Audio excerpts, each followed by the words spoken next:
The petrodollar is actually a device invented by Kissinger and Nixon. The standard of living of all Americans can be traced back to here, the vast oil-rich deserts of Saudi Arabia. In the early 70s, after the Arab crisis happened with the oil embargoes, OPEC basically tripled the price of oil to the Western world. And at that time, America realized that they were vulnerable because they were importing about 70% of all the oil they consumed.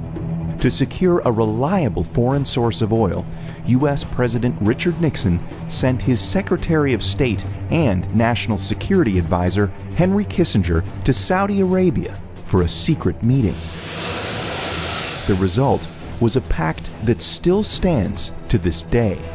If Saudi Arabia, which at the time was the world's largest producer of oil, would sell the oil in US dollars, America would defend Saudi Arabia and make sure the House Assad would stay in power.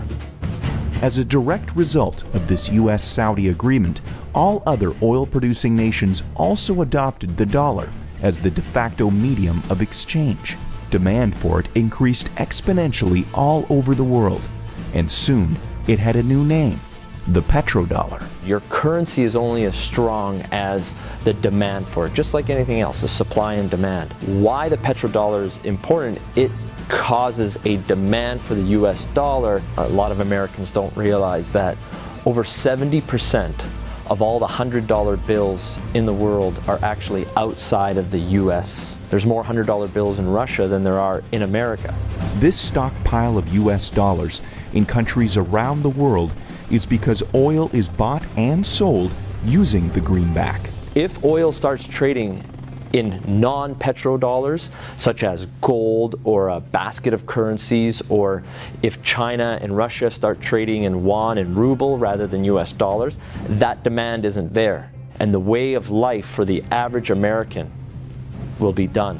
It will be worse than the Great Depression.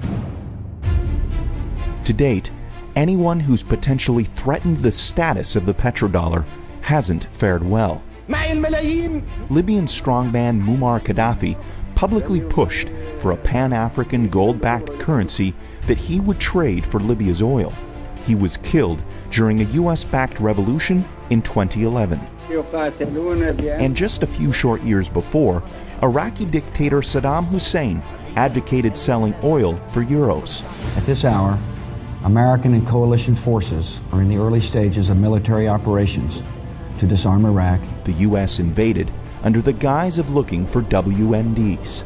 Iraq did not have any weapons of mass destruction, and interestingly enough, after the Americans invaded, took over, put in their own government, the whole concept of selling oil in euros never surfaced again. Today, many countries resent the current petrodollar system, and their leading spokesperson is none other than Russian President Vladimir Putin.